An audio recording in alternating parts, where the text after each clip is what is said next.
19வது பாசுரம் துவக்கம்.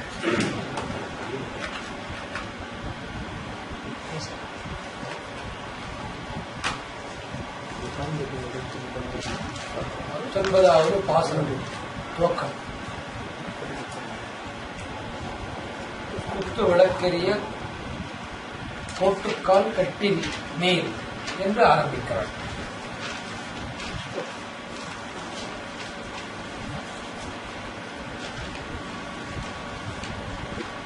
அனைத்து யுகங்களையும் குறிப்பதாக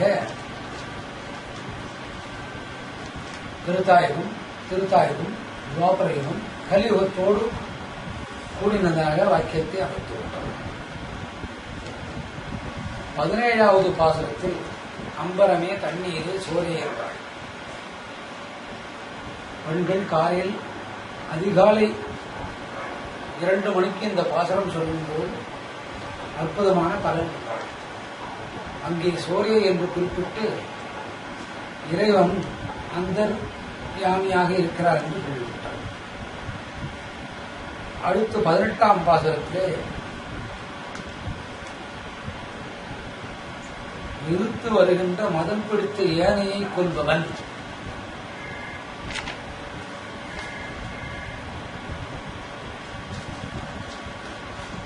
மல்யுத்தக்காரனோடு ஒப்பிட்டு விட்டார்.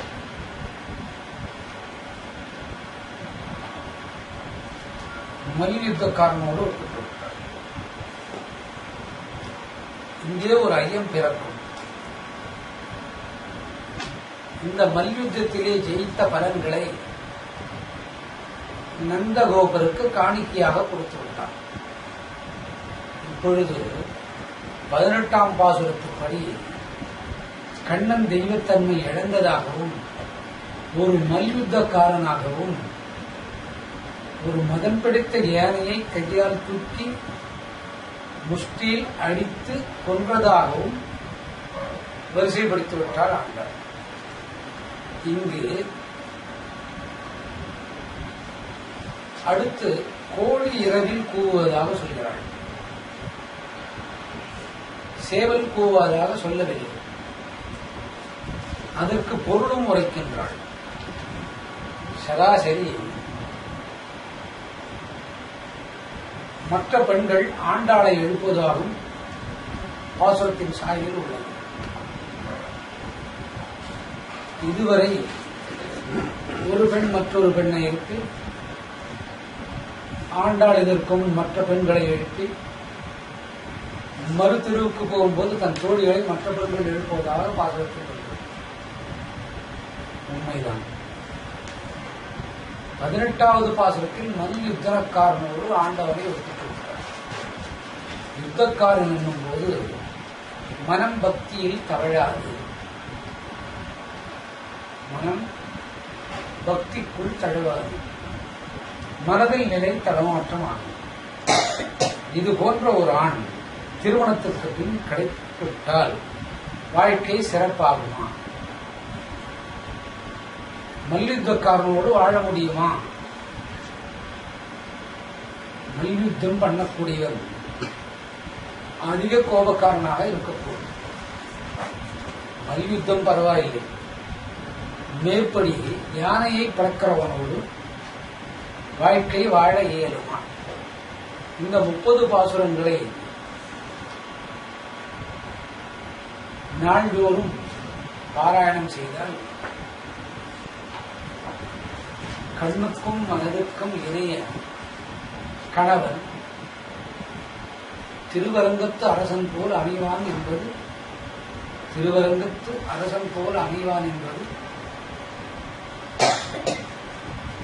பொருள். இதற்கு முன் பலராமனை சித்தரிக்கின்றாள். படுத்தால் பஞ்சனை என்றாள். ஆதிசேஷன் படுக்கையில் தான் படுத்திருந்தார். அந்த ஆதிசேஷன் பஞ்சனை ஆனான். நடந்து சென்றால் கொடை என்று வர்ணித்தாள். கிருஷ்ணனின் லீலா வினோதம் அனைத்தும் கொடைக்காரனுக்கும் பஞ்சனை மத்தியாக இருந்ததெல்லாம் தெரியும். ஆனால் 18வது பாசுரத்திலே ஒரு மல்யுத்தக்காரனாக சிறப்பித்து விட்டாள். ஆகவே 19வது பாட்டில் ஆன்மீகத்துக்கு ஏற்படக்கூடிய பயந்தனை விளக்குகிறாள். ஆன்மீகத்தில் வரக்கூடிய பயத்தை விளக்குகிறாள். அதுதான் இப்போது ஆன்மீகம் கேட்பவர்கள் திருமணம் ஆனவர்களாக இருக்கிறார் அல்லது திருமணம் ஆகாதவர்களாக இருக்கிறார். இருபாலருக்கும் ஒரே விதமான கருத்துகள் தான் வரும். இந்த ஆன்மீகத்தை கேட்பதால் லௌகீக வாழ்க்கை விட்டு போகுமோ, நாம் சந்நியாசம் அடைவோமோ என்பது போல் ஒரு மனோநிலை வரும். திருமணமான பெண்களாக இருப்பின் நமது இல்லற வாழ்க்கை தொடர்ந்து போய் சந்நியாசம் வருமோ, வராது. குழந்தைகள் மேல் பாசம் குறையுமோ, குறையாது. கர்ப்பப்பைக்குள்ளே கருமுட்டை இருக்கும் வரை பாசம் குறையாது. திருமணமாகாத பெண்ணாக இருப்பின் திருமணத்திற்கு பின் அனுபவிக்க வேண்டிய இல்லற வாழ்க்கை அமையாது போகுமோ. ஆக இருவருக்கும் லௌகீகத்தின் மேல் மனக்கண்ணோட்டம் உண்டு. ஆகவே குத்து விளக்கெரிய கோட்டின் கால் கட்டில் மேல் என்றாள். குத்து விளக்கு அடிப்பீடம், மேல் தண்டு, 5 இதழ்கள். இதை ஆன்மீகத்தோடு ஒப்பிட்டு பார்க்கலாம். அந்த 5 இதழ்களில் இருக்கக்கூடிய திரிகள் மனித உடலே பஞ்சபூதங்கள். அந்த பஞ்சபூதங்கள் சுத்தமாவதாக இங்கு குத்து விளக்கு என்று ஆரம்பித்தார்.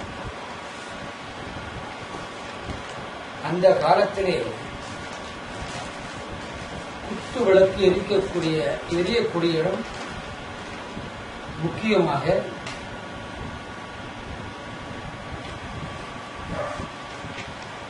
செல்வந்தர்கள் வீட்டில் இருக்கு. எது மாதிரியான செல்வந்தர்கள் வீட்டில் இருக்கு. அந்த கட்டிலின் அமைப்பு சந்தன மரத்தினால் ஆனதாக இருக்கக்கூடும், அல்லது வாசனை வீசக்கூடிய மரங்களினால் இருக்கக்கூடும், அல்லது வேலைப்பாடுகள் நிறைந்த பொருள்களால் செய்யப்பட்ட கட்டிலாக இருக்கும். இந்த இடங்களுக்கு குத்து விளக்கை ஏற்றி வைப்பார். அப்பொழுது அது செல்வந்தர்கள் வீடாக ஆகிறது. இங்கே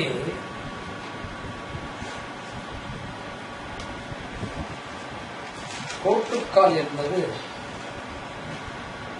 அந்த கால்களை தந்தத்தினால் உடைய கட்டிலில் கால்கள். பாசுரத்தை வாசிக்கும் போது பக்தி பரவசம் வர வேண்டிய விஷயம். பக்தி பரவசம் என்பது இந்த குத்து விளக்கு என்பது பஞ்சபூதங்களையும் உடலின் ஆதாரத்தையும் குத்துவிளக்கின் அடிப்பகுதி பிட்டத்தையும் அந்த அடிப்பகுதி வளைவை ஆசனத்தையும், அதாவது பஸ்மாசனத்தையும் குறிப்பது.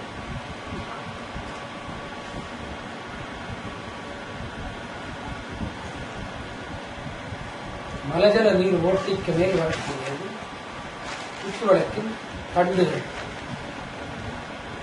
அதற்கு மேல் பிரகாசிக்கக்கூடிய 5 நாக்குடைய திரிகொண்ட இடம் மனிதனின் பஞ்சபூதங்களை சித்தரிக்கிறது. திரிநாக்கில் எண்ணெய் விட்டு எரியும் போது மேலே இருக்கக்கூடிய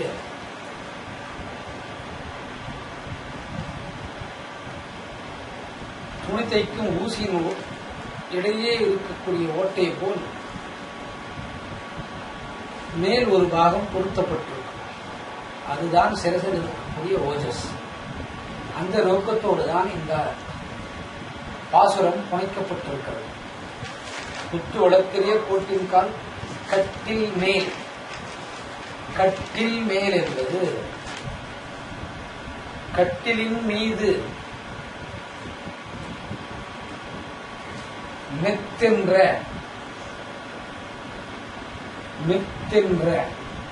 இந்த ஞானமார்க்கத்திலே யோக சக்தியின் நிலை ஏற்றமான பின் மூளையில் இருக்கக்கூடிய உஷ்ணம் வெளி விலகி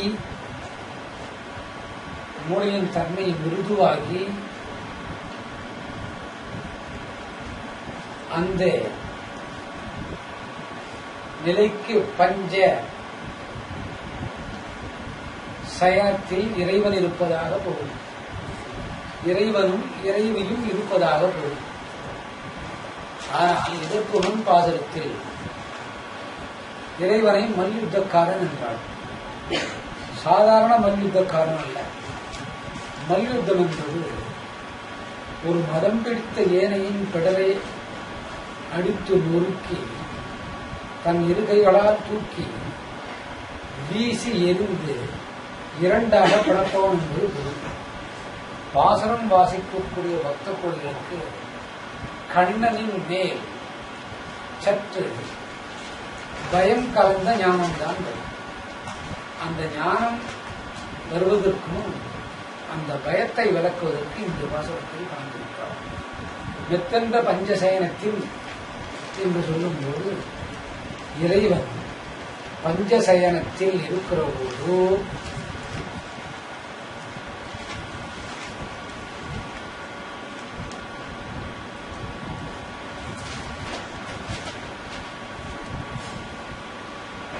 உடன் யாரோ இருப்பதாக பொருள்படுகிறது. ஒரு ஆடவனுடன் யார் இருக்க முடியும்? பஞ்சசயனத்தின் மேலேறி அந்த பஞ்சசயனம் என்பது அழகு நிறைந்தது, குளிர்ச்சி நிறைந்தது, மிருதுத்தன்மை நிறைந்தது, வாசனைத்தன்மை நிறைந்தது. இந்த வாசனை கூட வெண்மயமான வாசனைக்கு ஒப்பாகிறது. வெண்மயமான வாசனை என்பது வெண்மேகத்தின் புகை போன்று. இந்த குணங்களை கொண்டதாக அந்த பஞ்ச சயனத்தை குறிக்கிறார். மேலேறி திருப்பள்ளி மீதேறிருந்து. திருப்பள்ளி என்பது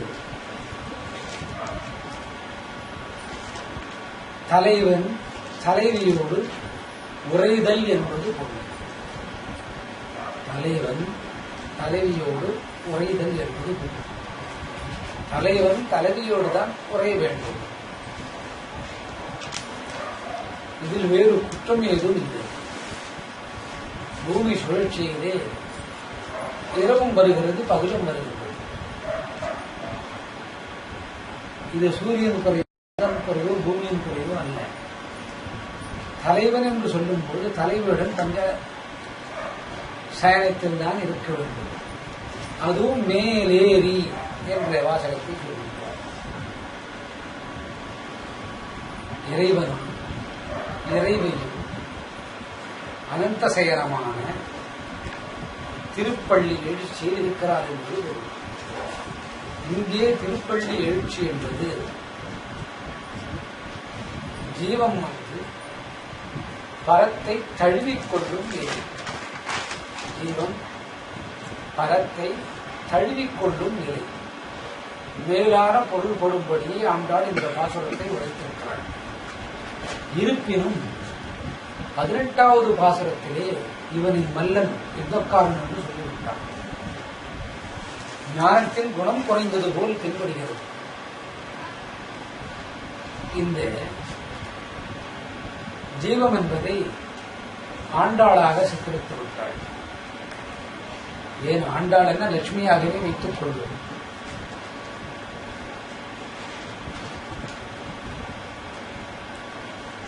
விஷ்ணுவாக வைத்துக் கொள்வோம். அவன் மார்பலே மகாலட்சுமி தழுவி இருப்பது போல் பாசுரத்தை அமைத்து விட்டார். மார்போடு மார்பாக அணைத்துக் கொள்வது போல் பாசுரத்தை அமைத்து விட்டார். எங்கும் கணவன் மனைவி இருப்பதில்லையோ ஒன்றுதான். திருமணமான பின் திருமணமான கணவன் மனைவிக்கு 4 பிள்ளை பிறக்கவில்லையா? பிள்ளைகளோடு கணவன் மனைவி இல்லையா? இதை இங்கே ஜீவாத்ம தத்துவார்த்தமாக சொல்கிறார்கள். மேற்போக்கில் இந்த பாசுரத்திலே சற்று மனக்குறைச்சலான கருத்து ஏற்படும். அதுதான் இங்கே தவறு.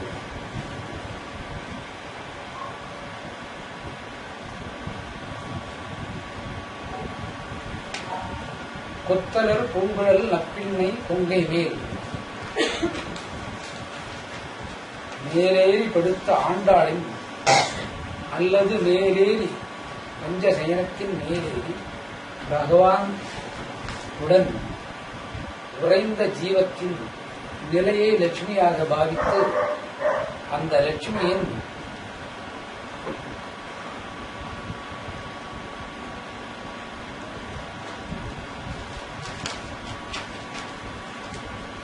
கொத்து கொத்தாக மலர்ந்த பூக்களை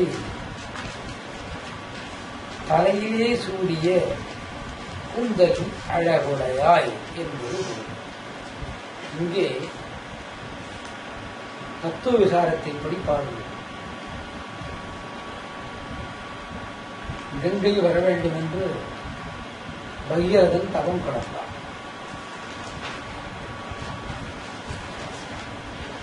கங்கை வருவதற்கு ஆயத்தமானார். சிரசிலே இருக்கக்கூடிய ஒரு தலைமுடியில் நுனியில் ஒரு சொட்டை தான் சிவன் கீழே சிந்தினான். அது பிரவாகமாக ஓடி இன்று காலம் வரை ஓடிக்கொண்டிருக்கிறது. அதற்கு பகீரத முயற்சி என்றார். கங்கை பெண்தான். ஆகையினால் தலையிலேயே பெண்ணை சூடியவன் இறைவன் அல்லே என்பது பொருளாகாது. அந்த தாயின் வழியே வந்த கங்கைதான் இன்று மனிதர்களின் தாகத்தை தீர்க்கக்கூடிய கங்கையாகவும் இறந்த மனிதனுக்கு கூட மோட்சத்தையும் புண்ணியத்தையும் கொடுக்கும் கங்கையாக கருதுகிறார்கள். ஆகையினால் கங்கையை சிரசில் இருந்ததால் சிவனை தப்பிதமாக எண்ணலாகிறார். ஆழ்ந்த தத்துவார்த்த ஞான கருத்து இங்கே உண்டு. அதேபோல் கொத்தலர் பூங்கடல் நப்பின்னை கொங்கை மேல் கொத்து கொத்தாக மலர் சூடிய பூவால் அலங்கரித்துக் கொண்ட கூந்தலை உடைய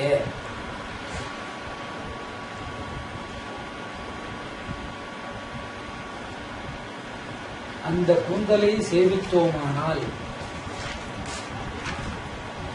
ஜீவமென்ற லட்சுமி, ஜீவமென்ற ஆண்டாள் பரத்தை தழுவிக்கொண்டிருக்கக்கூடிய நிலையில் அல்லது அந்த ஜீவம் என்ற பெண்ணின் தத்துவார்த்த பூவையும் தலை முடியையும் தரிசனம் செய்தால் ஞானம் கிட்டும். இங்கே ஆசைக்கும் மோகத்திற்கும் இடமில்லை.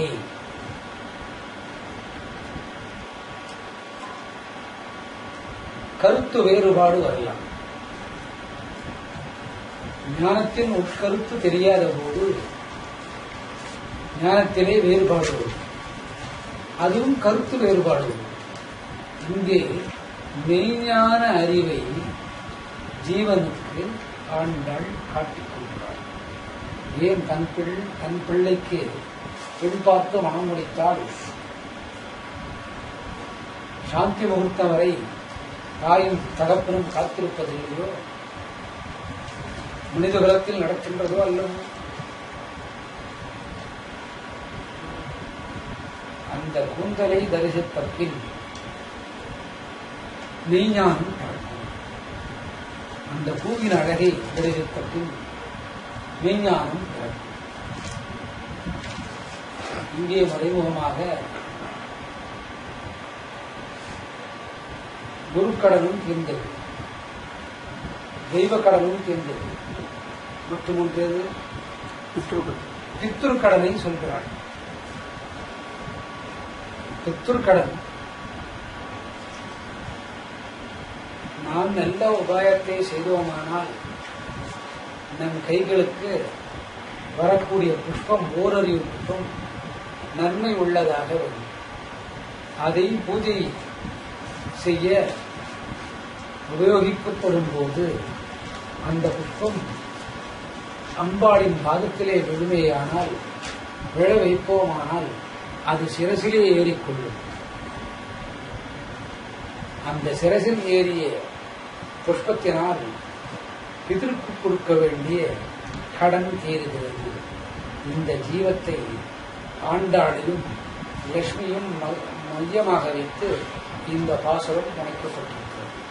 இதிலே இறக்குமுகமாக ஆன்மீகத்தை பார்ப்பதற்கு வழி ஏதும் இல்லை.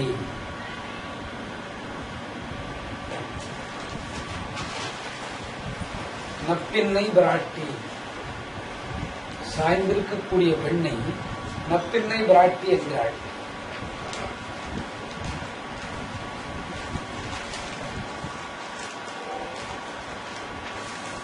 சரி, இது தப்பாகவே போகும், தப்பாகவே இருக்கும். வைகுண்டத்திலே தேவிமார்கள் அநேகர் பத்மசயனத்தின் பக்கத்திலே இருப்பார்கள். பகவான் கையை பிடித்து காலை பிடித்து விடுவதாக இருப்பார்கள். இதை பார்த்து மனிதன் வணங்கவில்லையா?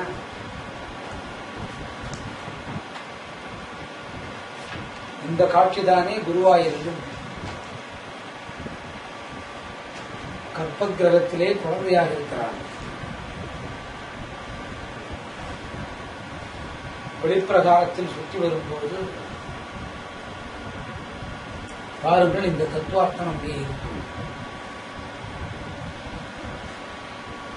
சரி, இந்த தத்துவம் வேண்டாம். குழந்தை இடத்திலே போய் குழந்தை பிறக்க வேண்டும் என, குழந்தை இடத்திலே போய் குழந்தை பிறக்க வேண்டும் என்று எவனாவது வேண்டுவான்? குழந்தைக்கு குழந்தை பிறக்க வைக்க தெரியுமா? இது ஆன்மீகத்தில் சாயலிலே ஈடுபடுத்த முடியுமா? அங்கே போய் வேண்டிக் கொள்வார். அந்த பாலகன் இவனுக்கு குழந்தை கொடுத்தான். முடிவிலே அங்கே சோறு விட்டுறான். அது மாதிரிதான் இது. இந்த நப்பின்னை பிராட்டி புத்தளர் பூங்குழல் நப்பின்னை கொங்கை மேல்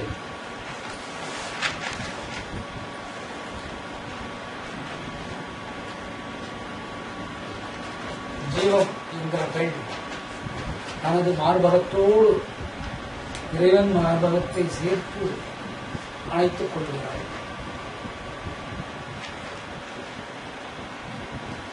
ஜீவத்தின் நிலை பகவான் இதுபோல் தழுவிக்கொள்வது என்பது பொருள்.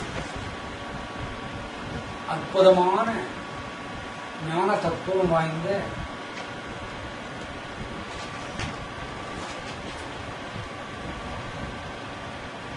அதிசயத்தக்க ஆன்மீக உபதேசம். அது மட்டுமல்லாது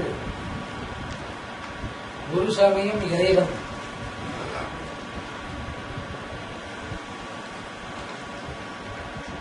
தனது சுண்டு விரலால் கோவர்தன மலையை தூக்கியதாக பொருள். ஒரு பாட்டி சென்று கேட்டாலாம், ஏனையா உன் கை விரல் வலிக்கவில்லையோ? கோவர்தன கிரி என்னும் மலை இறைவனின் 5வது விரலான சுண்டு விரலில் நிற்கின்றது. அப்பொழுது கிருஷ்ண பரமாத்மாவே அழுது விட்டான். ஏன் அழுகின்றாய் மகனே என்றாள். அதற்கு அவர் சொன்னான், நான் மகா கருமி, பாவங்கள் பல செய்திருப்பேன். அதிர்ந்து போனால் அந்த மூதாட்டி என்னவென்று கேட்டான். நான் சிறு பிள்ளையாக இருந்தபோது ஒவ்வொரு வீடாக ஏறி என் விரலனைத்தும் படும்படி 5 விரல்களும் படும்படி வெண்ணெயை திருடி நாக்கிலே வைத்து சுவைத்தேன். நான் வெண்ணெய் திருடுவதற்கு என் 5 விரல்களும் தேவைப்பட்டது. ஆனால் இந்த கோபியர்களை காப்பாற்ற என் சுண்டு விரல் மட்டுமே போதுமானதாக இருந்தது. பக்தியிலே யார் சிறந்தவர்கள்? கோபியர்கள். பகவானின் பக்தி கூட தரம் தாண்டிவிட்டது. ஒரு சொண்டு விரலால் தான் அவர்களுக்கு நாம் சேவை செய்ய முடியும். அந்த கோவர்தன மலையை கொங்கை என்று குறிப்பிடுகிறார்கள். அது ஒரு சமயம் தன் மார்பகத்திலே இருக்க வேண்டிற்று. கோவர்தன மலை இறைவனின் மார்பகத்தில் சற்று இளைப்பாற நினைத்தது. அதற்கு இடம் கொடுத்தது போல் இறைவன் படுத்திருந்தான். அந்த மலை கோவர்தன மலை. படுத்திருந்த பகவானின் மார்பகத்து மேலே பள்ளிக்கொண்டது மலை. அந்த மலை தன் மனைவியை கூப்பிட்டது. மற்றொரு புறம் பகவானின் மார்பகம் காலியாக உள்ளது. நீயும் வா என்றார். உடனே அந்த மலையும் பகவானின் மார்பகத்திலே வந்து கொத்தல் பூங்குழல் நம்பினை கொங்கை மேல் வைத்து கிடந்த அந்த கிரிதனை இங்கே கொங்கை மேல் என்று குறிப்பிடுகிறார். வைத்து கிடந்த மலர் மார்பா. அந்த கோவர்தனகிரி மலைக்கே தெரிந்ததாம். புஷ்பத்தினை விட நாம் எடை குறைந்திருக்கிறோம்.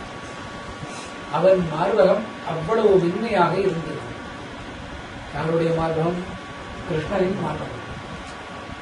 கல் போன்ற நிலையில் இருந்த கோவர்தனகிரி மலர் போன்ற தோற்றத்திலே மாறிவிட்டது. ஆகையினால் வைத்து கிடந்த மார்பகம்.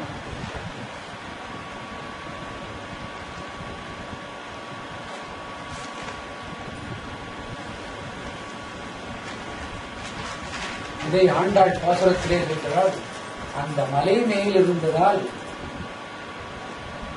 இவன் மார்பகங்கள் விரிந்து விட்டனவோ என்று பாடுகிறாள். வாய் திறவாய்.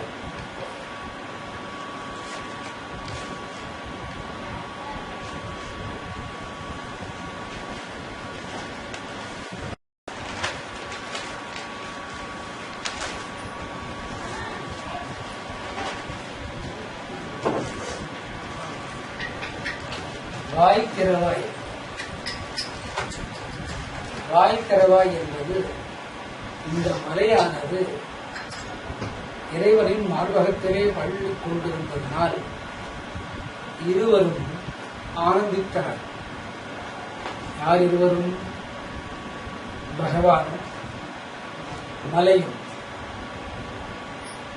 மலைக்கு கூட ஞானம் உரைத்துட்டான் கண்ணன்.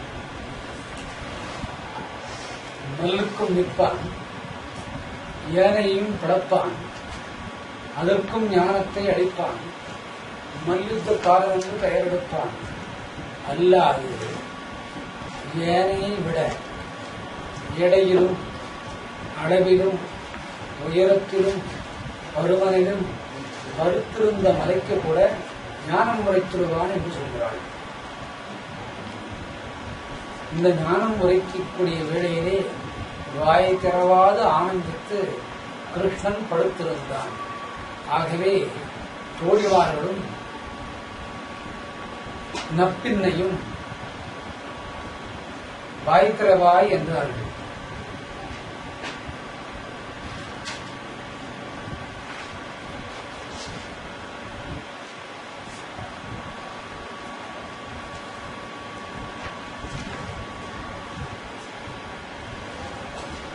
மைத்திடங் கண்ணினாய்.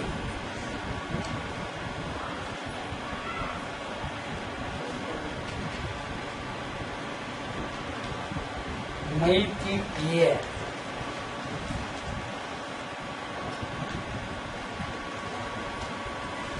மகாபாரத போர் நடந்தது. பீஷ்மர் வீழ்த்தப்பட்டார். எம்பெருமான் தேரை விட்டு இறங்கி சென்றான்.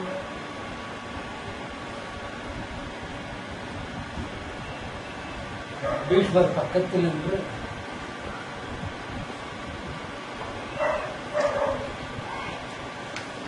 தவறு செய்துவிட்டேன் தாத்தா என்றான். கண்ணனின் கண்களில் கூட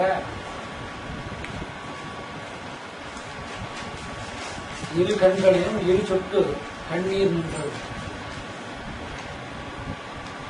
ஓஹோ, கண்ணன் கூட அழுகிறான் என்று கண்ணன் தீட்டிய மை அந்த கண்ணீரை தடுத்து நிறுத்தியது. அதுதான் இங்கே மைத்தடன் கண்ணினாய்.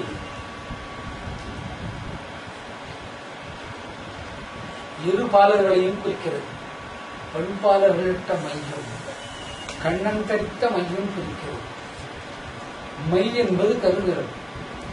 அஞ்ஞானம் விலகும் வரை நம் உடலை சுற்றி ஒரு நிறக்குவியல் இருக்கும். அதுதான் கருவிரல். அந்த அஞ்ஞானம் தெளிவுக்கு போகும் நிலையில் கருநிறம் நீல நிறமாக மாற்றப்படும். அஞ்ஞானத்திலிருந்து வெளித்து வருவது என்பது பொருள். எத்தனையோ கோயில் பக்தனால் சிறப்படைவது.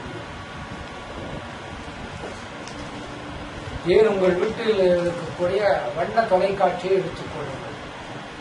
முதலில் அதன் நிறம் என்ன?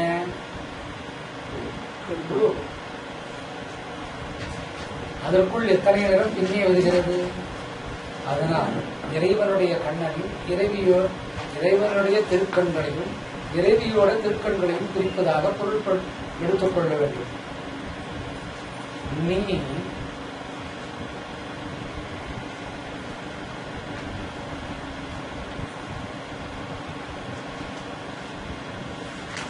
மைத்தடன் கண்ணி நாய் உன் மணாளனை மறுபடியும் பின்னுக்கு தள்ளி ஒரு மங்கையின் மணாளனாக குறிப்பிடுகிறார்.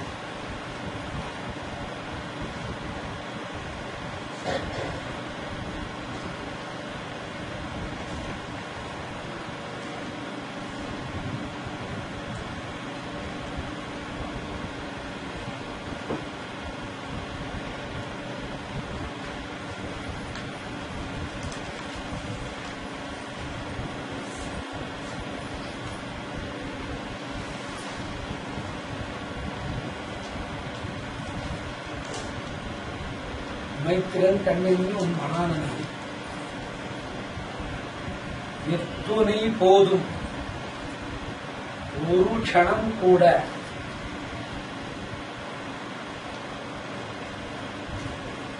ரங்கநாதனை 30 நாளிலே உள்ள காலத்தின் அளவில் ஒரு க்ஷணம் சிட்டிக்கை நேரம் கூட துயில் எழ ஒட்டாய்க்கான்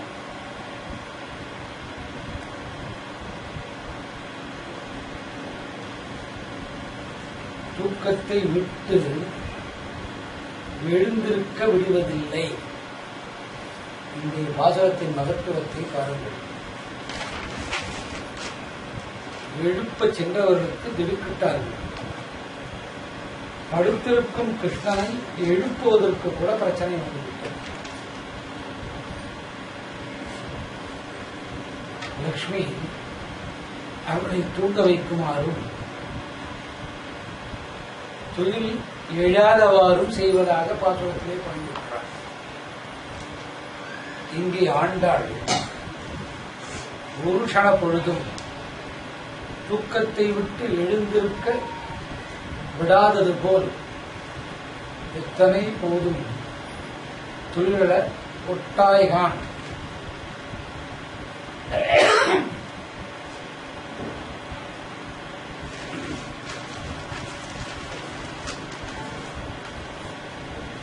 எத்தனை ஏது பெரிவாற்ற எத்தனை ஏது பெரிவாற்ற இல்லையால்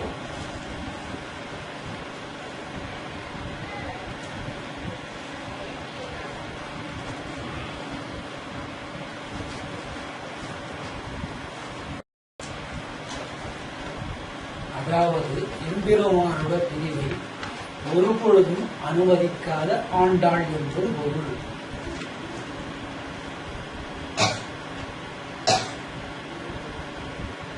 ஆண்டாள் இந்த இடத்தை விட்டுக் கொடுப்பின்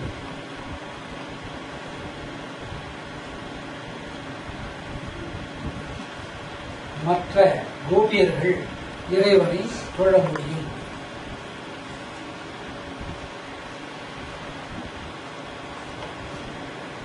இந்த தத்துவத்திற்கு ஆண்டாளே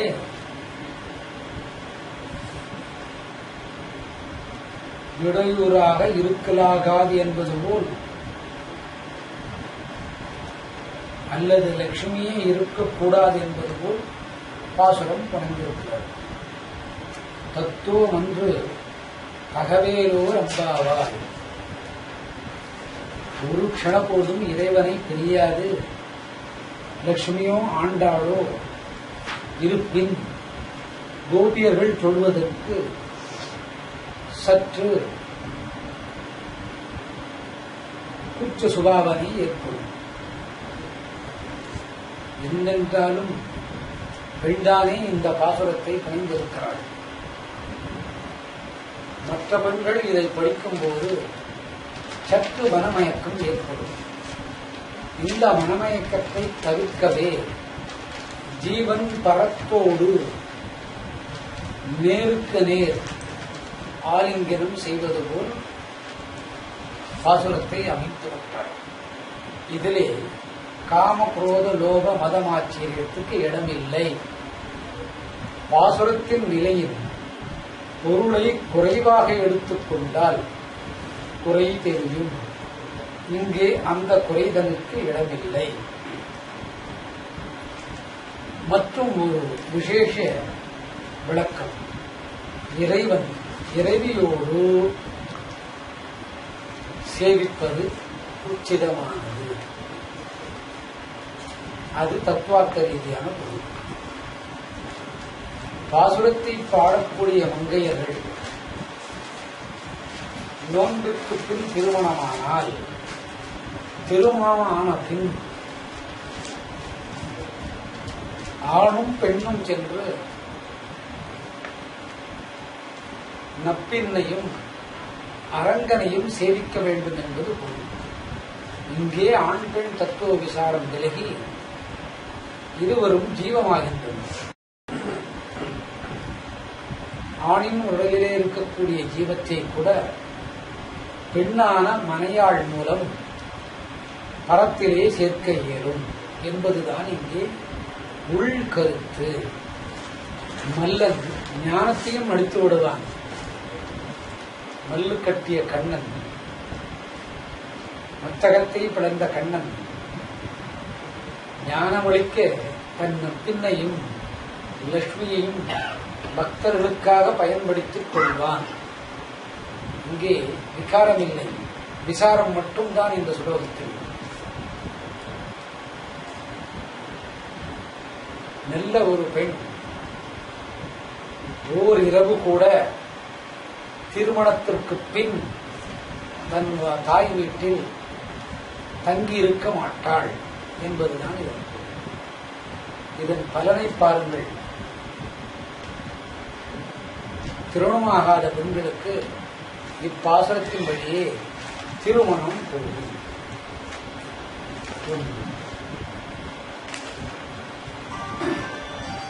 இல்லற வாழ்க்கைக்கு குறையாக இருக்கக்கூடிய உடல் கூற்றுகளை மாற்றியமைத்து இறைவன் உடல் கூற்றை நன்றாக செய்வான்.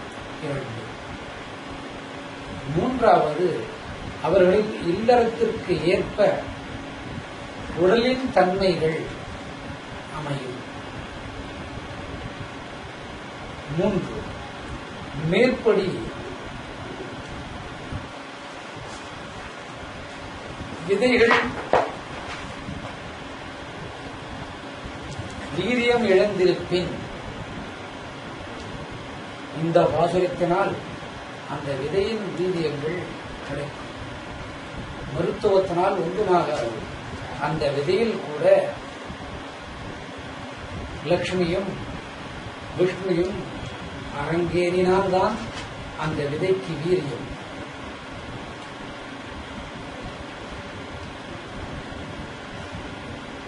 கர்ப்பப்பையின் கருமுட்டை சிக்கல் உள்ள பெண்களுக்கு இந்த பாசுரத்தினால் அந்த கருமுட்டை பிரச்சனைகள்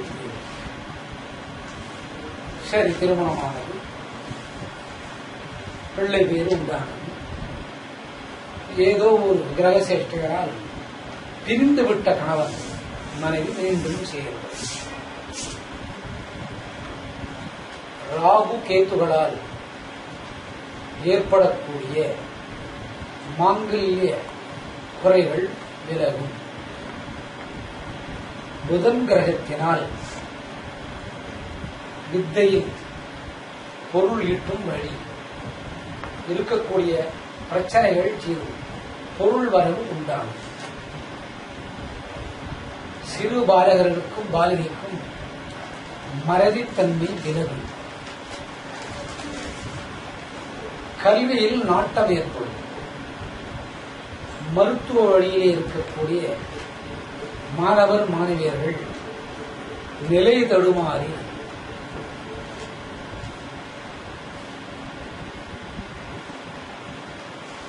போதை வழி சிக்கொண்டவர்கள், போதை ஏதாவது மாற்றமா மயக்க மருந்துகளில் சிக்கியவர்கள் அந்த நிலை மாறி மறந்து அந்த கல்வியை பூர்த்தியாக முடிப்பார்கள். வழக்கு ரீதியிலே பயிலக்கூடிய மாணவ மாணவிகள்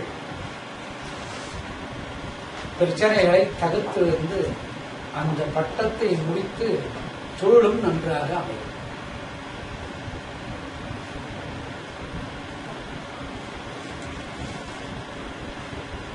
சமுதாயத்துக்கு ஒவ்வாத வழியில் ஈடுபடக்கூடிய எவராக இருப்பினும் அதில் திருத்தம் ஏற்பட்டு இந்த வாழ்க்கை நேராக அமையும்.